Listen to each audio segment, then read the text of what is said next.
आप सभी को मेरी तरफ से नमस्कार। मैं मिसेज अंजू धीमान। जैसा कि आप सब लोग जानते हैं कि पूरे भारत देश में लॉकडाउन की स्थिति बनी हुई है कोरोना वायरस की वजह से। एक साइड से देखा जाए ना तो बहुत सारे लोगों की इच्छाएं पूरी हो गई हैं, क्योंकि कई लोगों की शिकायत रहती थी कि हमें घर जाना नहीं मिलता है।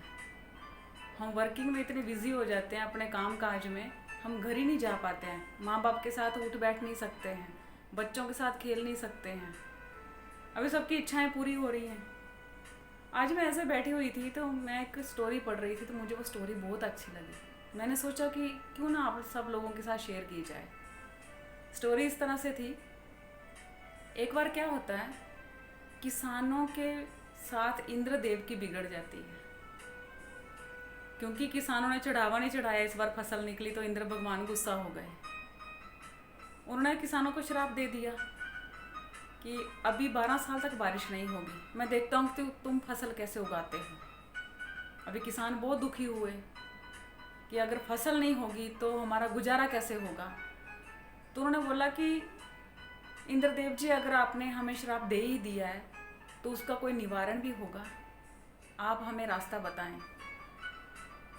तो इंद्रदेव जी ने बोला कि शंकर जी डमरू बजाएंगे तब बारिश होगी। किसान बड़े खुश हुए कि शंकर जी तो भोले भंडारी हैं, वो तो किसी की बात टाल नहीं सकते हैं। हम शंकर जी से मदद मांगने जाएंगे। इससे पहले कि किसान वहाँ पहुँचते, इंद्रदेव पहले पहुँच गए। उन्होंने शंकर जी को बोला कि प्रभु जी, मुझे आपसे कुछ चाहिए। प्रभु जी ने बोला कि बिंदास मांगो, क्या चाहिए। बोले कि पहले आप वादा करो कि अब मैं जो मांगूंगा आप देंगे। शंकर जी ने बोला ठीक है, कोई बात नहीं, मांगो। उन्होंने बोला कि आप 12 साल तक डमरू नहीं बजाएंगे। शंकर जी ने बोला कि क्यों। बोले बस आप नहीं बजाएंगे, आपने वादा किया है कि मैं जो बोलूँगा आप वो करोगे।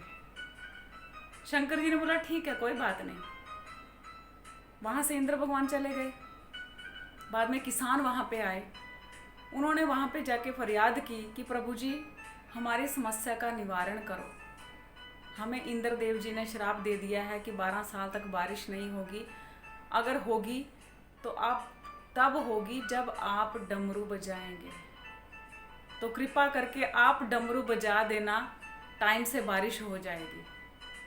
शंकर जी ने बोला कि मैं 12 साल तक डमरू नहीं बजा सकता, क्योंकि मैंने इंद्रदेव को वचन दिया है और मैं अपना वचन को टाल नहीं सकता हूँ। किसान वहाँ से हताश होके वापस आ गए।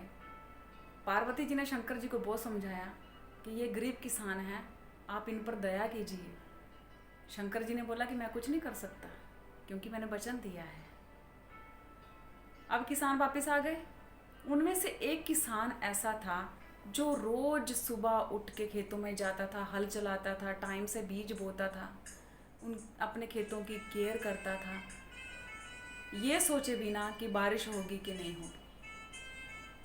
वो अपना काम कर रहा था। लोग उसका बड़ा मजाक उड़ाते थे कि पागल हो गया, कि घर पे जो अनाज पड़ा है उससे गुजारा बसर करने की बजाय ये वही अनाज खेत में बर्बाद कर रहा है, क्योंकि बारिश नहीं होगी तो अनाज कहाँ से उगेगा। पर वो किसान अपने काम में लगा रहता। एक दिन पार्वती जी उसको देख रही थी, तो उन्होंने सोचा कि क्यों ना इस किसान से कुछ बात की जाए, पूछा जाए कि ये ऐसा क्यों करता है। पार्वती जी वहाँ पे आई। किसान को पूछा कि यदि तुम्हें पता है कि बारिश नहीं होने वाली है, फिर भी तुम यहाँ खेतों में इतनी मेहनत क्यों करते हो।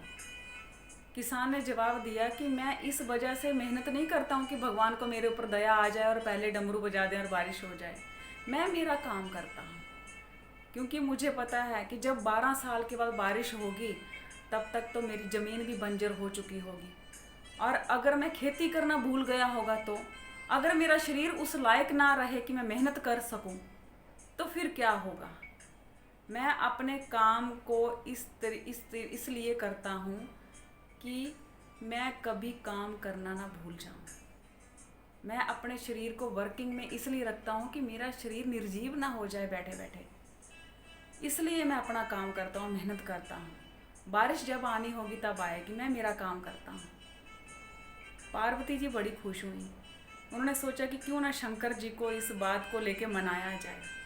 पार्वती शंकर के पास गई और बोला कि स्वामी, आपको पता है एक किसान रोज मेहनत करता है, रोज खेतों में जाता है, टाइम टाइम से अनाज बोता है, ये सोचे बिना कि बारिश नहीं होगी।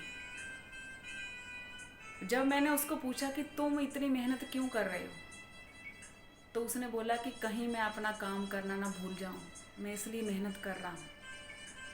स्वामी जी, आप भी डमरू बजा के देख लीजिए, कहीं आप भी डमरू बजाना भूल गए तो फिर क्या होगा। 12 साल तो बहुत ज़्यादा टाइम होता है। शंकर जी भोले भंडारी सबकी बातों में आ जाते हैं।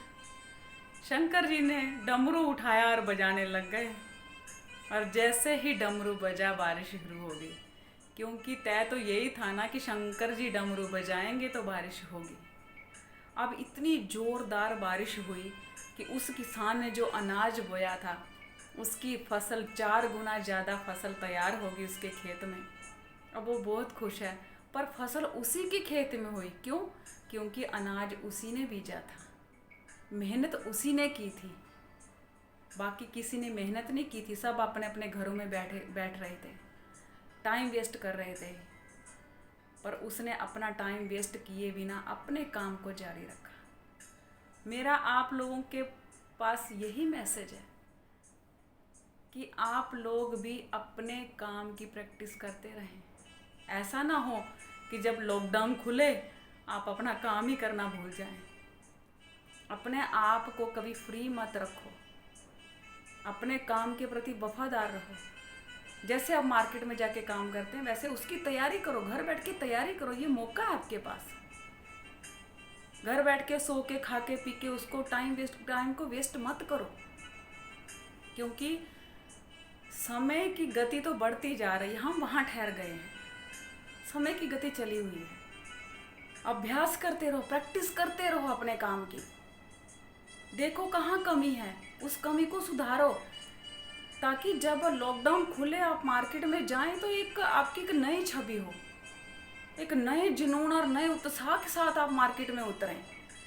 और जो मंदी अभी इस टाइम आ चुकी है ना आपके पास, उस मंदी को दूर करने के लिए यही एक तरीका है कि आप लगातार प्रैक्टिस करें, अपने काम को समझें, सोचें, अपने घर वालों से शेयर करें। यही रास्ता है कि जब आप काम करेंगे तो 4 गुना ज़्यादा इनकम आपके घर में आए। मैं ईश्वर से यही दुआ करूँगी कि आप सब लोग खुश रहें, स्वस्थ रहें, मस्त रहें और अपने काम की तैयारी में व्यस्त रहें। Thank you very much. Wish you all the best.